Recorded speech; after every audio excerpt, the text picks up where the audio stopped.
హైదరాబాద్ మహానగరానికి మేము 2014లో బాధ్యత తీసుకున్న నాడు కేవలం ఒక 20-25% మాత్రమే ఆనాడు అప్పుడెప్పుడో 2008లో 7లో డాక్టర్ వైఎస్ రాజశేఖర రెడ్డి గారు ముఖ్యమంత్రిగా ఉన్నప్పుడు మొదలు మెట్రో కోసం టెండర్లు పిలిస్తే పబ్లిక్ ప్రైవేట్ పార్ట్నర్షిప్ భాగస్వామ్యంలో మొదలు మేటాస్ అనే ఒక సంస్థ వచ్చింది.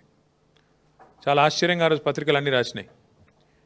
ఈ సంస్థ ఉల్టా గవర్నమెంట్కి పైసలు ఇస్తుందంట, గవర్నమెంట్ డబ్బులు పెట్టే అవసరం లేదంట, అంటే ఇందులో ఇన్ని లాభాలు ఉన్నాయా అన్నట్టుగా ఆ రోజుల్లో వార్తాపత్రికల్లో కథనాలు వచ్చినాయి. ఇది ఏషియాలో కాదు, ప్రపంచంలోనే అతిపెద్దదైన public private partnership in metro rail రంగంలో ప్రపంచంలోనే అతిపెద్ద పబ్లిక్ ప్రైవేట్ పార్ట్నర్షిప్ భాగస్వామ్యంతో ఆనాడు అప్పుడున్న కాంగ్రెస్ ప్రభుత్వం ఈ టెండర్ పిలిచి ఫైనలైజ్ చేసి ఎల్ఎన్టీ అనే సంస్థకు అప్పచెప్పింది.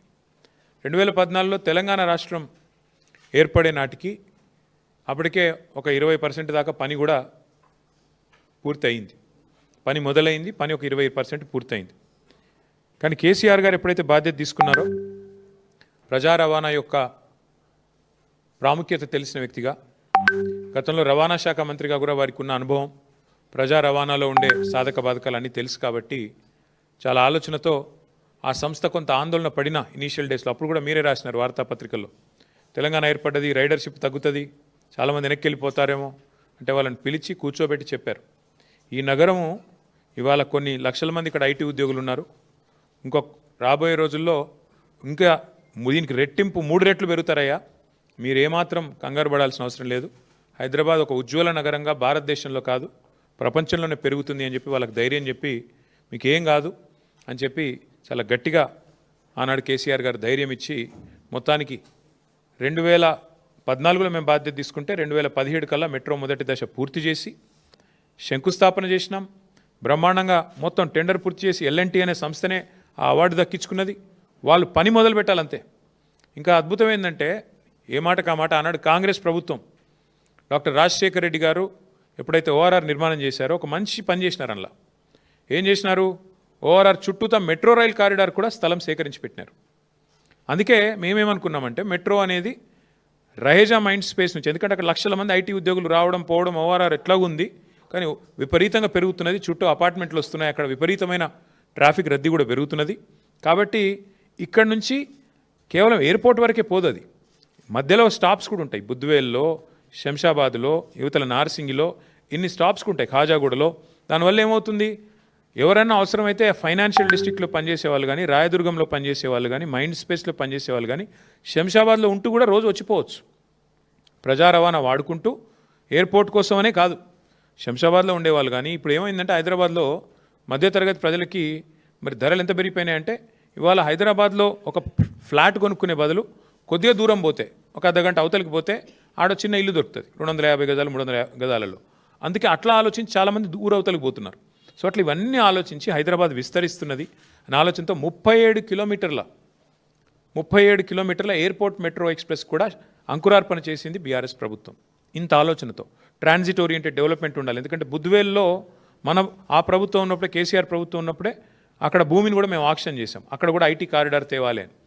ఎల్ఎన్టీ మీద ముఖ్యమంత్రి గారి పగ ఈరోజుది కాదు. మేడిగడ్డ బరాజులో 2 పిల్లర్లు కుంగినాయి, 7th బ్లాక్లో 2 పిల్లర్లు కుంగినాయి, ఇది అక్టోబర్ 2023లో. ఆ సంస్థ ఏం చేసిన తర్వాత కాంగ్రెస్ ప్రభుత్వం వచ్చినాక వీళ్ళు పిలిస్తే ముందుకు వచ్చి రాష్ట్ర ప్రజల మీద రూపాయి భారం పడకుండా మేము పునర్నిర్మాణం చేస్తాం 7th బ్లాక్ అని వాళ్ళు ముందుకు వచ్చారు. ఈయన కోపం అది. మేడిగడ్డ కొట్టుకపోవాలని నేను చూస్తుంటే కాళేశ్వరం కూలేశ్వరం అయిపోయిందని చెప్పి నేను రోజు మొత్తుకుంటే నాకు లాభం అవుతుంది, కాళేశ్వరం ప్రాజెక్టును బద్నాం చేసి బతుకుదాం అనుకుంటే వీళ్ళు వాళ్ళ సొంత పైసలు పెట్టి రూపాయి అవసరం లేకుండా రాష్ట్ర ప్రజల మీద భారం పడకుండా ఎల్ఎన్టీ సంస్థ మొత్తం కడతానని వస్తే ఇక నేను ఇన్రోల్ చేసిన ప్రచారం అంతా చిల్లర ప్రచారం అని తేలిపోతుంది కదా అనేది ముఖ్యమంత్రి గారి దుగ్ధ. అక్కడ స్టార్ట్ అయింది పంచాయతీ. అక్కడికి వెళ్ళి ఎయిర్పోర్ట్ మెట్రో రద్దు, ఆ తర్వాత ఎల్ఎన్టీ మీద మరి ఆ మేడిగడ్డ బరాజ్ మీద, అన్నారం బరాజ్ మీద వరుసగా మేడిగడ్డ నుంచి మెట్రో దాకా వెంటాడుతూనే ఉన్నాడు, వాళ్ళని వేధిస్తూనే ఉన్నాడు ఈ ముఖ్యమంత్రి. జైలు వేస్తా అంటాడు. ఈ రకంగా పిచ్చి మాటలు మాట్లాడి చివరికి ఆ ఎల్ఎన్టీ అనే సంస్థ కక్షగట్టి మరి ఇవాళ నానా యాగి చేసి వాళ్ళని వెళ్ళిపోయేటట్టు చేసింది కేవలం రేవంత్ రెడ్డి గారే. ఏం తప్పు చేసింది ఎల్ఎన్టీ? మీకు అడ్డం వచ్చిందా? మీ బాంబులేటి శ్రీనివాసరెడ్డి గారి కంపెనీకి అడ్డం వచ్చిందా?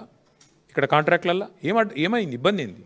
ఇచ్చుకున్నావు కదా నువ్వే. నారాయణపేట కొడంగల్ లిఫ్ట్ ఇరిగేషన్ ప్రాజెక్టులో ఇదే ఎల్ఎన్టీ సంస్థ ఒక అంతర్జాతీయ సంస్థ. ఇది వాళ్ళకట క్వాలిఫికేషన్ లేదంట, బాంబులేటి కంపెనీకి మాత్రం క్వాలిఫికేషన్ ఉందంట. అంటే అంత గొప్ప కంపెనీ బాంబులేటిది, కానీ ఎల్ఎన్టీకి మాత్రం లేదంట.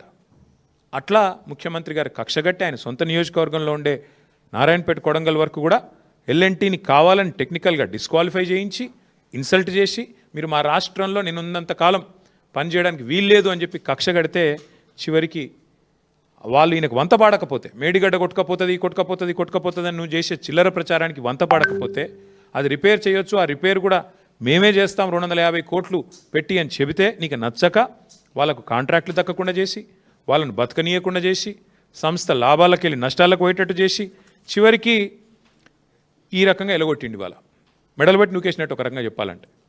తెల్లారులేస్తే ఈ ముఖ్యమంత్రి గారు మీరు వింటూ ఉంటారు, ఖజానా ఖాళీ, నా దగ్గర పైసలు లేవు, కోసుక తింటారా నన్ను, ఏం చేయాలి నేను అని మాట్లాడతారు. తెల్లారులేస్తే అప్పు పుడతలేదు అని తెల్లారులేస్తే డైలాగు రోజు. మరి వాళ్ళు నేను అడుగుతున్నా ముఖ్యమంత్రి గారిని, 15,000 కోట్ల రూపాయలు ఇవాళ మీరు తీసుకున్న ఈ అనాలోచిత నిర్ణయం వల్ల 15,000 కోట్ల రూపాయలు ఏదైతే ఒక ప్రైవేట్ సంస్థ భారం మోసిందో ఇన్ని రోజులు, ఇవాళ అది మొత్తం వచ్చి రాష్ట్ర ప్రజల నెత్తి మీద పడ్డది. ఇంకా విచిత్రమైన ఒక మాట చెప్తాను మీకు, ప్రజా రవాణా పట్ల ముఖ్యమంత్రి గారికి ఉన్న అవగాహన గురించి. రహేజా మైండ్ స్పేస్ దగ్గర రోజు ట్రాఫిక్ జామ్ అవుతున్నది. ఇవాళ రేపు మీరు రోజు వీళ్ళ పెడుతున్నారు సోషల్ మీడియాలో, పిల్లలు కూడా ఇంత ట్రాఫిక్ అయింది, అంత ట్రాఫిక్ అయింది, ఆ టీ హబ్ దగ్గర, టీ వర్క్స్ దగ్గర అని మీరే పెడతారు. కొంతమంది నన్ను తిట్టేటోళ్ళు కూడా ఉన్నారు అందులో కింద, ఎప్పుడు ట్రాఫిక్ జామ్ అయినా ఇంకా కూడా నన్నే తిడుతున్నారు. సరే అది ఓకే. వాస్తవం ఏంటంటే ఈ ఎయిర్పోర్ట్ మెట్రో వస్తే అది ఉండేది కాదు, సమస్య కొంత ఉపశమనం లభించేది. ముఖ్యమంత్రి గారికి అది ఇష్టం లేదు. రహేజా మైండ్ స్పేస్ నుంచి ఎయిర్పోర్ట్కి పోయే మెట్రో ఇష్టం లేదు. కానీ ఎక్కడికి కావాలంటే తెలుసా?